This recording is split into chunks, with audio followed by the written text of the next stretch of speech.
you for coming. I would like to take this opportunity to thank Alexandra, Patricia, and their team for all the effort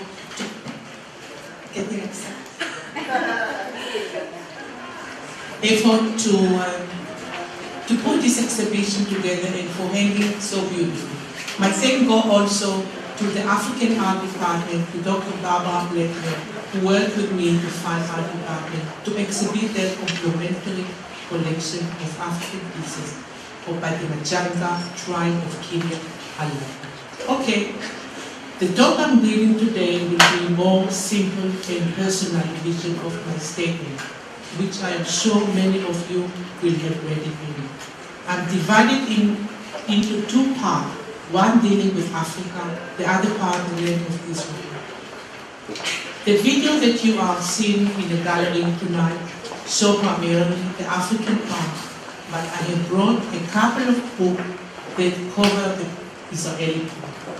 Incidentally, all the masks used at the beginning of the African video came from our collection of African masks. Another mask is here with me tonight. Here. I talked about it just now. Now, I arrived in Johannesburg, South Africa, a difficult time in the history of South Africa politics, apartheid, during the 70s, which provided a backdrop to my experience there, and that later found expression in my work in the years after we arrived in the United States. There I discovered a wonderful private school founded by Bill Hensley, a visionary artist who have a wonderful color and responsible for starting on their road to a passion of color and relationship to observe food. He taught us to be utterly faithful to what we were seeing and respond to his sensationally not intellectual way. He was killed in a traffic accident sometimes after we left for US on his way back to a teaching seminar, Zimbabwe, the north of South Africa. And I dedicate some of my painting to him by scribing his name in Hebrew into a wet paint. What also I discovered during this time was the air, light, and the land of Africa, as well the culturally integrated tribal art for the people, particularly that of the Bushman, who live in extreme dry region of the Kalahari Desert and spread across the southern corner of the country and spill over the border of Namibia. The Bushman lived very short life. The study of the DNA of these people made some years ago in San Francisco indicate that they are oldest term of puberty, going back some 10,000 years ago. I was particularly interested in their cave paint, the color, the laying new overall, the placing of handprint on the later painting, much like my yellow paint arts at the gallery, to establish ownership of the creator over all at once. And they had been painted early, which created a sense of time or aging, or all which contributed to the layer quality of many of my pieces.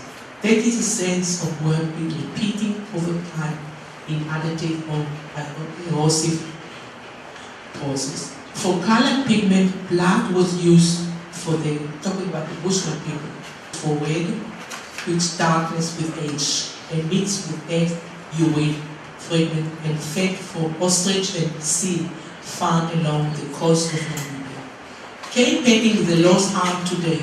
The last art that died some time ago, but the cave painting is slowly destroyed by the weather, tourism, and animals rubbing themselves up against the rock face. Incidentally, that also fascinated me was the way the Bushman people respond to their desert environment. For example, the jewelry made from ostrich egg beaten by the teeth into circular fragments that they were the pierced, treated together with the animal guts to form necklace. And an example, I'm wearing one of them. That's a Bushman. Another example of the way the water stored in empty ostrich egg shell buried in the sand. Due to the second side of this cages for itself. Yeah, if they catch them, it's very good. Our collection of African masks is also a great source of inspiration to me. There are images, shape, color, texture, like Picasso and Modigliani and other artists. I don't look any further with them. I will point out some aspects as I go around the painting later. Now, the second part of my talk, which takes us to another part of the world that is dear to my heart, southern part of Israel. In the late 40s and early 50s, a group of anthropologists led by Professor Yigal Yadin explored the series of caves near Masada, where the Dead Sea Scrolls had been recently discovered, called the Qumran Cave.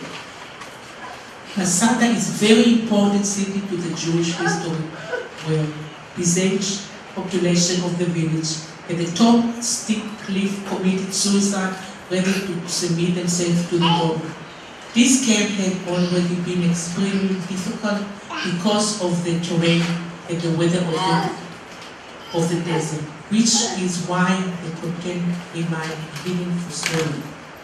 This is a series of 11 caves was found extremely well, preserved glassware, cooking tool, and most important for me, a remain of textile, all dating to about 135 CE.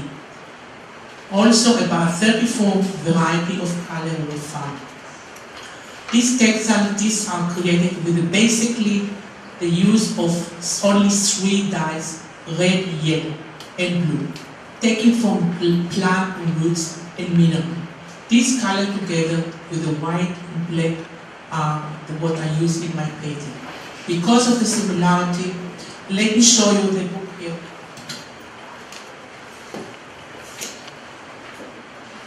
This is what they found in the cave. The cave so well. You can see the cave for 2,000 years.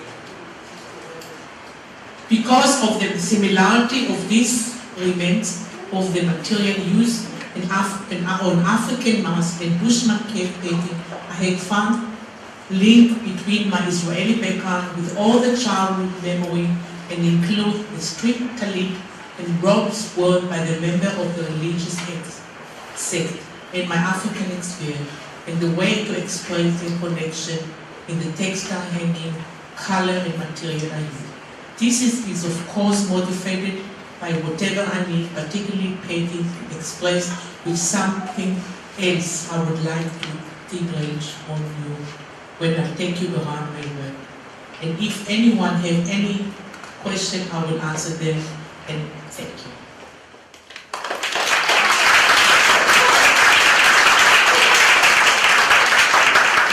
I did very well. In my poor English.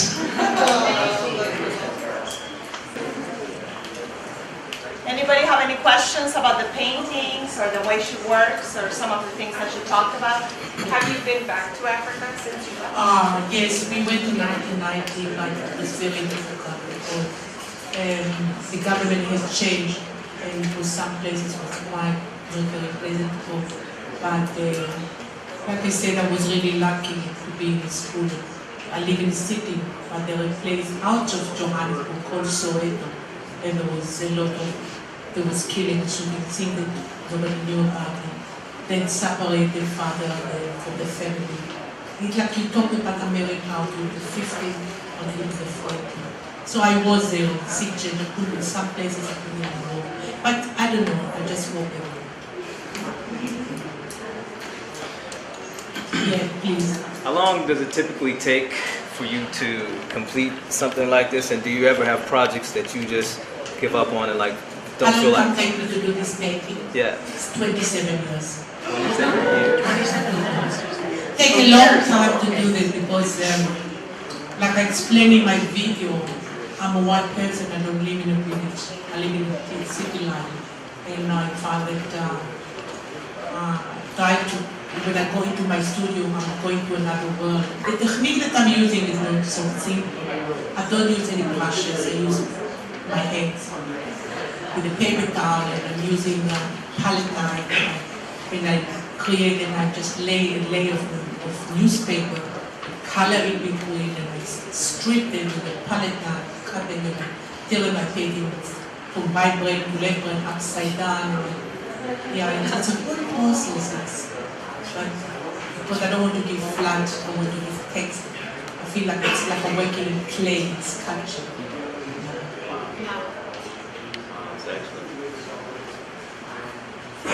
Anybody else? Sure. Some of your paintings have writings on them. Can you explain what the writings are? Oh yes, yeah. She want to know what I'm writing. I'm talking to my parent. For example, there is one painting in the corner, I think it's number 56, really during the Iraq War. Like when they saw on the television all the children in Israel, they have to wear masks because of what Saddam was. So I find myself, when I paint, I find like I'm wearing them in my, because I'm using cheesecloth, so I'm just cover my head and wearing. So I'm talking to the painting in my language, a kind of dialogue. Yeah, Julie, she said, I'm writing about my teacher because my teacher was named in South Africa. He was one of the best teachers in South Africa, named Bill Ainsley, and he went to a place called Zimbabwe, it used to be called Rhodesia. And somewhere he went to teach to a seminar. African people from all over Africa came. And somewhere he came back, he got in and got killed. So I'm writing in my language, Bill Ainsley, and then I'm writing. This is a mask, and this is then I'm talking to my father because my father never accepted me. I wanted to paint flowers and trees.